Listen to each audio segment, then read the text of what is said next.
Assalamualaikum warahmatullahi wabarakatuh. Perkenalkan, nama saya Iza Fitriani Fajri. Jadi di sini saya akan menjelaskan sedikit materi tentang penggunaan garam pada es puter secara kimia.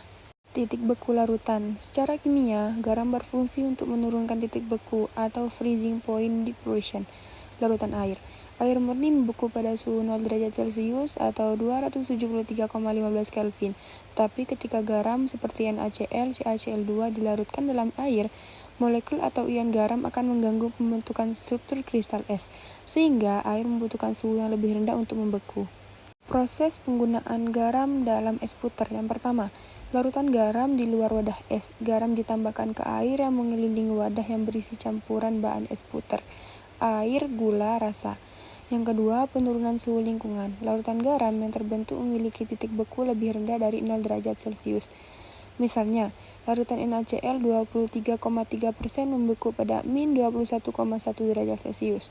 Yang ketiga, perpindahan panas. Suhu yang lebih rendah di luar wadah menyebabkan panas dari campuran es puter di dalamnya berpindah keluar, sehingga campuran tersebut mendingin dan membeku menjadi es puter dengan tekstur yang padat dan lembut. Jenis garam yang umum digunakan. Yang pertama, garam tepung atau NaCl. Paling umum, murah, dan efektif untuk menurunkan titik beku hingga sekitar min 21 derajat Celcius. Yang kedua, kalsium klorida atau CaCl2.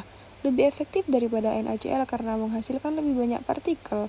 I atau approx 3 dapat menurunkan titik beku hingga min 55 derajat Celcius, tetapi lebih mahal dan dapat merusak peralatan logam.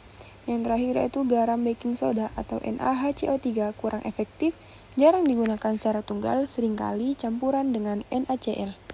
Pentingnya konsentrasi garam. Konsentrasi garam yang terlalu rendah tidak akan menurunkan titik beku cukup jauh, sehingga es puter sulit membeku. Namun, konsentrasi yang terlalu tinggi tidak akan meningkatkan efeknya lagi, atau tercapai titik beku minimum larutan, yang disebut titik eutektik.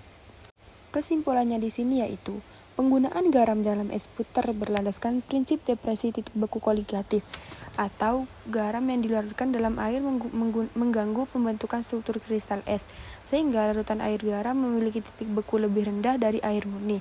Suhu yang lebih rendah ini menyebabkan panas dari campuran es puter di dalam wadah berpindah keluar, sehingga campuran tersebut mendingin dan membeku dengan tekstur yang baik. Efektivitas garam tergantung pada jumlah partikel yang terbentuk, atau dipengaruhi faktor Van Hoff, dan konsentrasi atau sampai mencapai titik eutektik. NaCl adalah garam yang paling umum digunakan karena murah dan efektif, sedangkan CaCl2 lebih kuat tetapi mahal dan berpotensi merusak peralatan. Oke, baik, sekian presentasi dari saya, kurang lebihnya mohon maaf. Wassalamualaikum warahmatullahi wabarakatuh. Terima kasih.